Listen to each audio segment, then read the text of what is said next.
Jadi Bapak Ibu, RUU ini memang saat ini masih dalam proses gitu ya.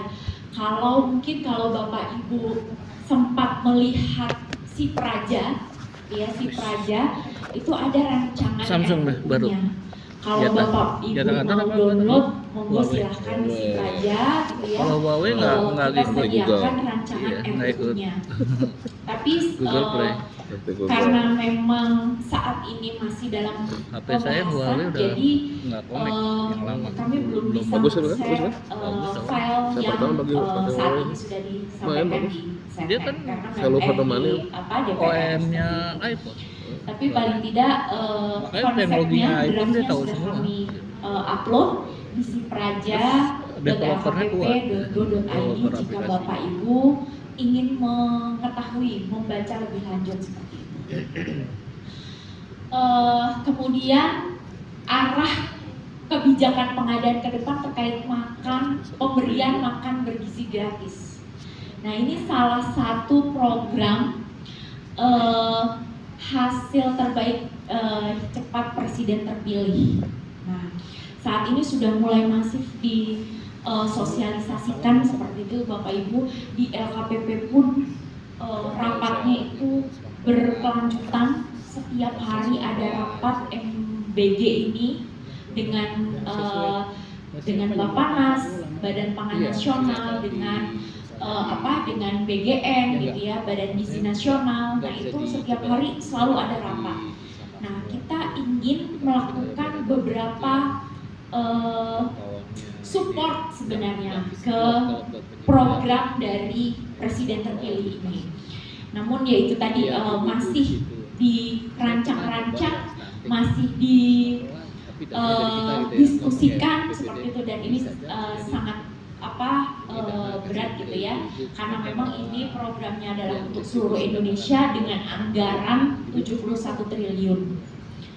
Kalau kita ngomong 71 triliun pasti kebayangnya berapa tuh nolnya gitu ya, tapi memang itulah apa adanya gitu ya, 71 triliun untuk anggaran 2025. Karena memang sifatnya masif. Dan jumlah penerimanya itu ada 82,7 juta dengan perincian anak-anak sekolah dari SD sampai dengan SMA, SMK, santri juga dapat, dan ibu hamil juga dapat.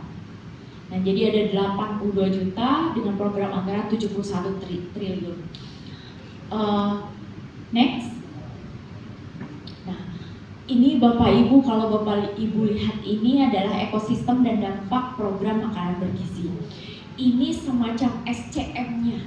Jadi kita ada bagaimana kita melihat dari alur dari petaninya, dari distributornya siapa, kemudian dari logistiknya seperti apa, kemudian sampai dengan barang itu diterima oleh anak-anak pelajar tadi. Jadi semuanya akan dilibatkan di sini.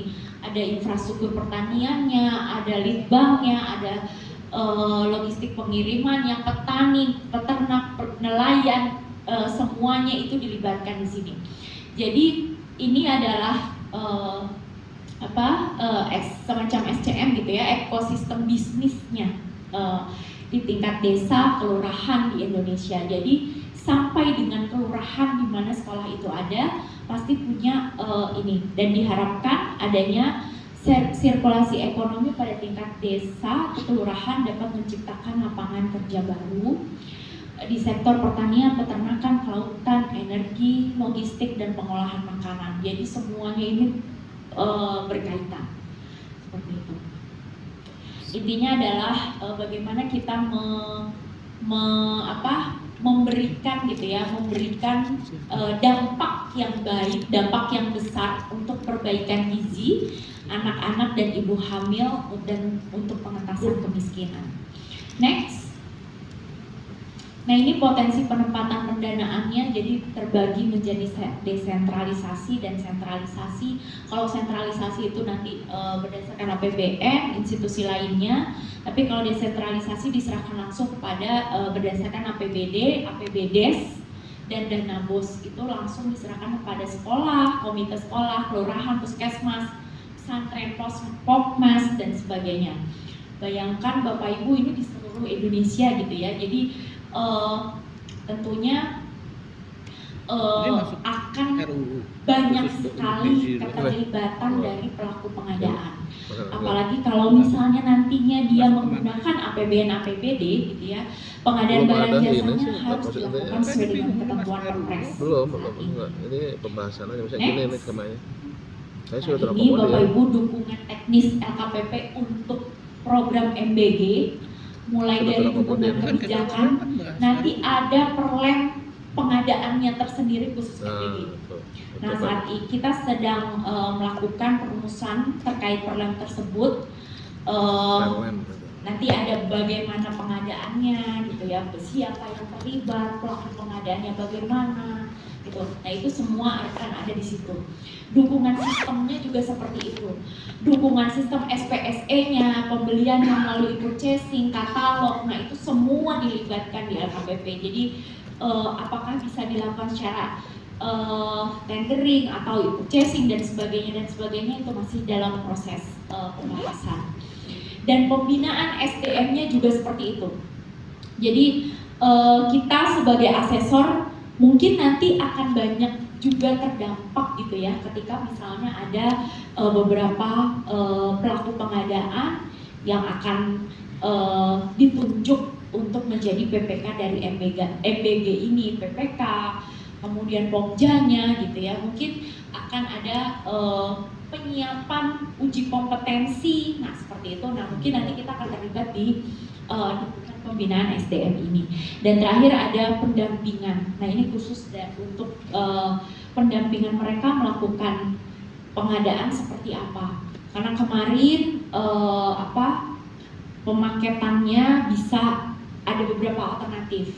Apakah semuanya ditanggung mulai dari bahan pangan, mulai dari bahan peralatannya, penyediaan dapurnya itu dijadikan satu atau dipisah sementara. Itu seperti apa? Nanti itu mungkin nanti akan dicek lagi akan diregulasikan lagi di perlem yang akan datang. Next. Nah itu, ini mungkin sekilas saja Bapak Ibu pengadaan barang jasa di desa. Kenapa kita harus mengetahui paling tidak ya? Next, karena tren dana desa ini luar biasa juga nilainya. Banyak juga nilainya, dimana sekarang ini alokasi untuk anggaran desa itu sudah besar. Pemerintah sudah mengalokasikan anggarannya gitu ya, Udah ada pertanyaannya dan disesuaikan dengan kemampuan negara juga tentang